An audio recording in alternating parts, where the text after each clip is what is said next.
I want to quickly give you a few laws of success for small business forecasting.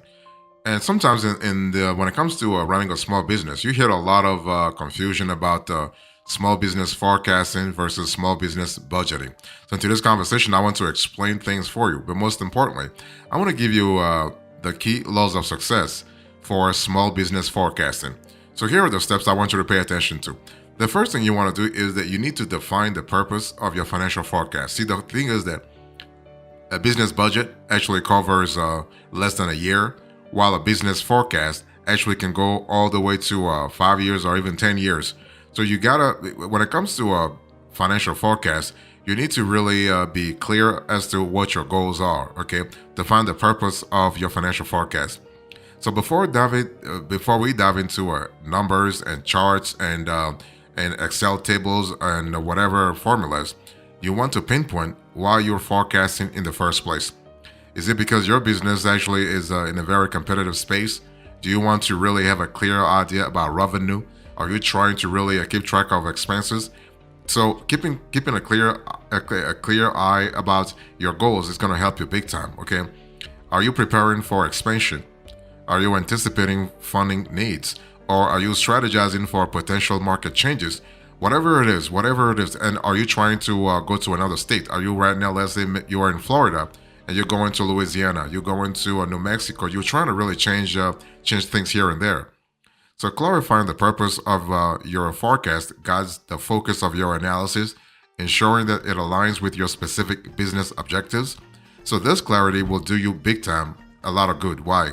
Because it's not just about predicting your financial future, it's also about shipping it with intention. You want to really ship it with intention. The second thing is when it comes to the laws of success for small business forecasting, you have to understand your revenue streams. Your company has several revenue streams or just one revenue stream. Understanding what that revenue stream is all about is going to help you big time.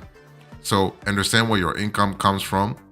We want to understand, you want to break down your revenue into different streams, whether it's by product sales, services, or recurring subscriptions, or even by customers. That way, you get a holistic view of how much money is coming in and where it's coming from, right? So that's called cash inflow. And that's going to help you big time. So understanding those sources helps you, let's say, identify trends in the industry, but also predict future income more accurately. By predicting future income more accurately, you are predicting future cash inflows big time.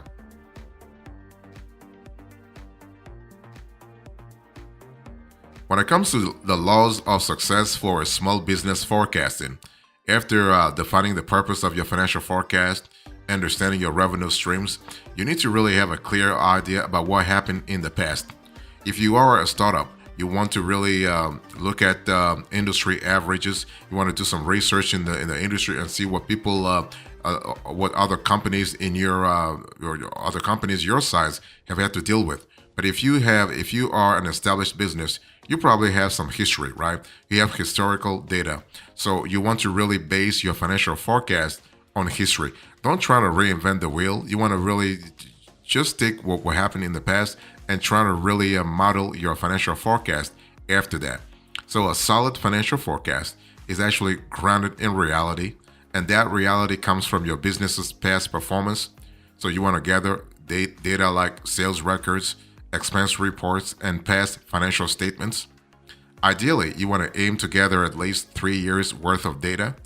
This provides a comprehensive view, right? So you are able to capture not only seasonal variations, because the thing is, when you think about historical data, you would have historical gyrations, right? But you also want to capture long-term trends and anomalies. So if your business is newer, if your business is a startup, you want to compile as much data as you have available, even if it's just for a few quarters. So key pieces of data to consider include, you mean revenue. I'm going to put this on the screen. This is really important, and this will help you big time. So you have revenue, you have operating cost, you have profit margins. That's really quite essential. You have losses, liabilities, investments, and fixed costs. So this historical data serves as the foundation upon which your financial predictions are built, empowering you to gain insights into patterns and growth trajectories. You want to incorporate technology. So when it comes to small business forecasting, of course you can do things manually. You can do things, let's say, without technology. But technology is really helping big time this year. Why not use it? Especially when it comes to even artificial intelligence. Yeah, yeah. So financial forecasts are a lot simpler when you're not doing everything by hand. Expense management software can significantly enhance the accuracy and ease of creating a financial forecast by actually doing a lot of things. You can automate data collection, and you can also automate analysis. You can also provide you can have real-time insights without the risk of error that comes with manual expense reporting. Okay, so when you shift away from let's say the manual approach, you are getting a lot when it comes to speed. When it comes to the laws of success for small business forecasting, I want you to really choose a specific time frame for your forecast. So depending on your industry, you might want to go for a quarter, for a year, for 6 months, or for a month. Okay, whatever works for you. You want to set the parameters for your predictions. This time frame should reflect your business cycle and planning needs. For example, short-term forecasts can help you with immediate budgeting and money management, while long-term forecasts are really essential for strategic planning and investment decisions down the road. You also want to choose a method of financial forecasting. So there are actually two methods of financial forecasting. You have the qualitative and then you have the quantitative method, okay? Qualitative forecasting means you are relying on expert opinions and market trends, ideal for new businesses without much historical data. And then you have quantitative forecasting that uses mathematical models and historical data. And this is suitable for established businesses, and those businesses will have ample data. So select the right method so that you can really choose the one that fits your business age and goals. Okay. So if you are, let's say, just starting out, qualitative forecasting is generally the way to go. Why? Because you have no data, you have no solid data to back your analysis, to actually ground your analysis on. Next, you want to incorporate realistic assumptions. I mean, forecasting has an element of assumptions. So while dreaming big is an important part of running a business, your forecast should be rooted in reality. This means making educated guesses about future market conditions, growth rates, and potential challenges. You want to maybe compare with industry standards. You want to review past trends, and you also want to let's say consider best case and worst case scenarios. So you want to plan for different outcomes. If your projections only work under ideal conditions, it's very optimistic. Similarly, if it's solely based on worst case scenarios, it's too pessimistic. You want to really strike the right balance between the two.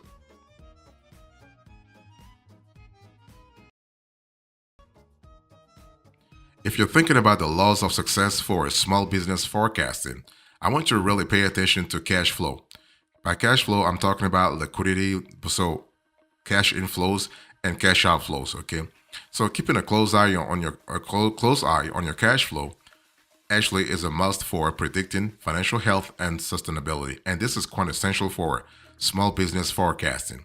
This practice of monitoring your cash flow helps you foresee periods when you might need additional cash resources or when you can afford to make significant investments.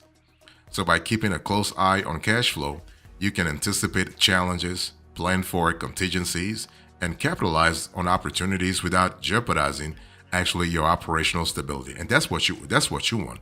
You want to be in a situation where you are actually maintaining operational stability. Okay, you do not want to risk any kind of stability issues here. You also, and this is my last law of success for small business forecasting, you want to seek professional advice when needed. I mean, while developing a financial forecast is fundamentally a DIY task, seeking actually a professional advice can significantly enhance its accuracy and reliability. In other words, I mean, you're not an accountant, you're not a CPA, you're not a financial planner. You are a business owner. You are a very talented business owner, and you know how to run your business. So maybe it's just better to outsource the financial forecast to another person who knows this better than you, right? So financial experts like accountants or financial advisors can provide valuable perspectives, especially when it comes to interpreting complex data and market trends. They can also help identify potential risks and opportunities that you might overlook. So, involving a professional in your financial forecasting process adds a layer of expertise that can refine your strategies and ensure that your forecasts align with both your immediate needs and long term objectives.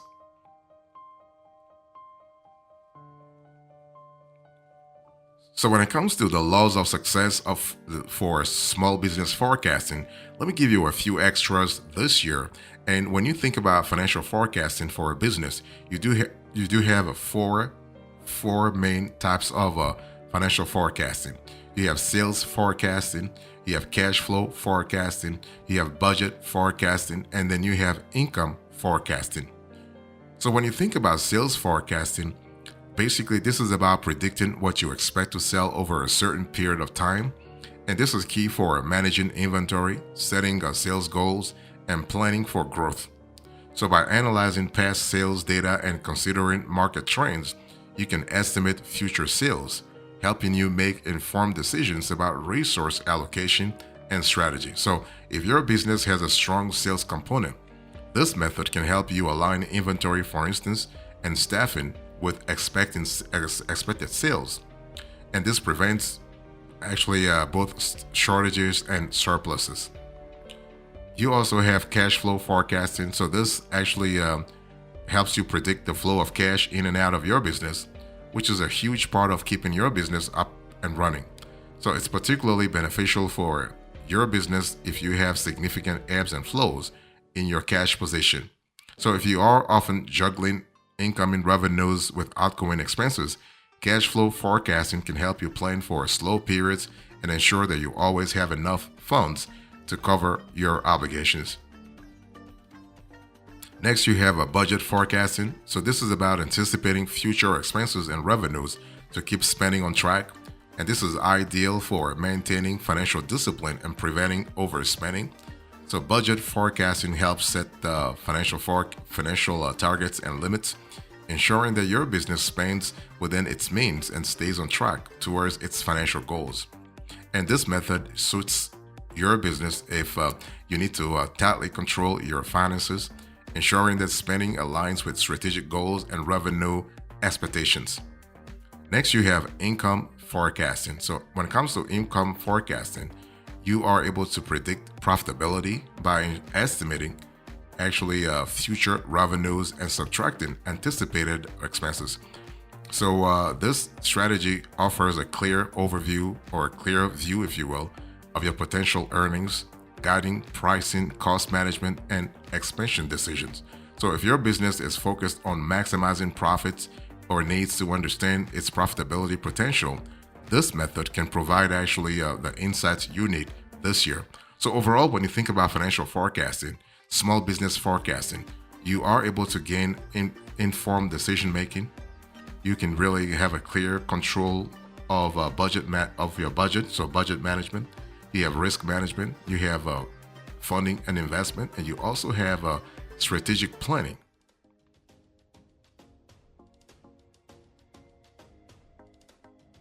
So if you think about the laws of success for small business forecasting, here's the rationale I want to share with you before closing to this conversation.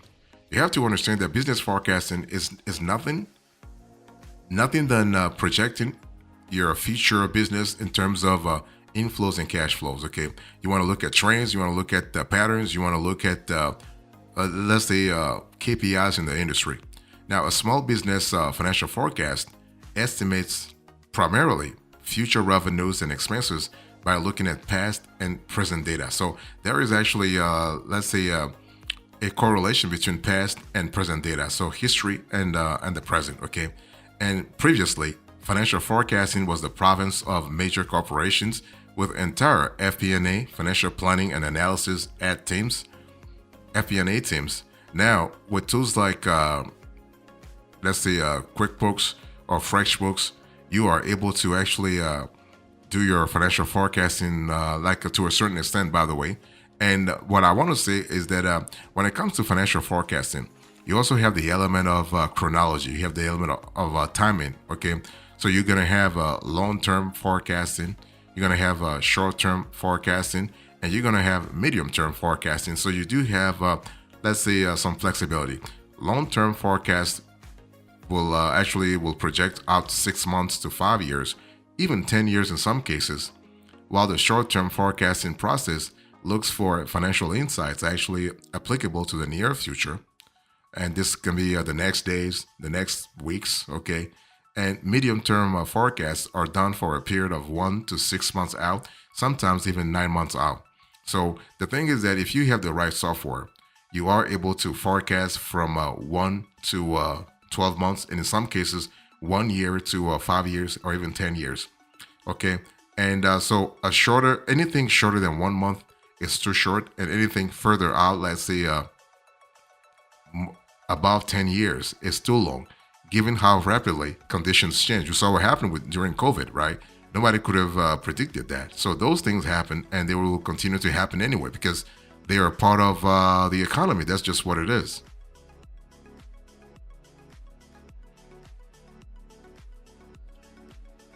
So when it comes to the laws of success for small business forecasting, you need to understand that you also have, let's say, several methods when it comes to forecasting business data. You have straight line forecasting, you have moving average forecasting, you have simple linear regression forecast, and then you have multiple linear regression forecast. Okay, so when you think about straight line forecasting, here you are assuming a constant growth rate using historical data involving actually minimal mathematical calculations. So a straight line forecasting process is overly simplistic for most business scenarios. You got to put a little bit of, let's say, uncertainty in your forecasting process. What about the moving average forecast? Well, this looks for a pattern in a data set to smooth it out and create a more nuanced model than the straight line forecast. What about a simple linear regression forecast? But if you go through this, you are analyzing the relationship between two variables to predict future outcomes. And finally, you have a multiple linear regression forecast. This process analyzes the relationship between multiple variables to predict future trends and patterns. Okay. So I'm just sharing with you what is possible. Okay. Now, a multiple linear regression forecast is more complex than the simple linear regression method. Okay. You just have to see what works for you.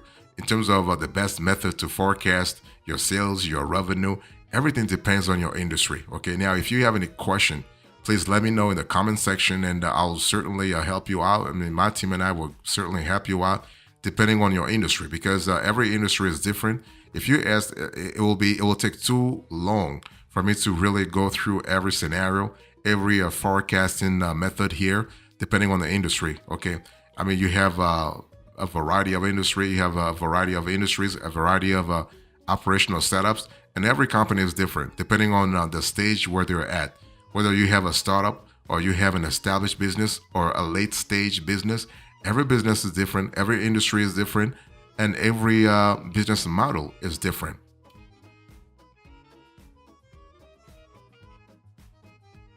So here's the bottom line. In today's conversation, I'll share with you the laws of success for small business forecasting.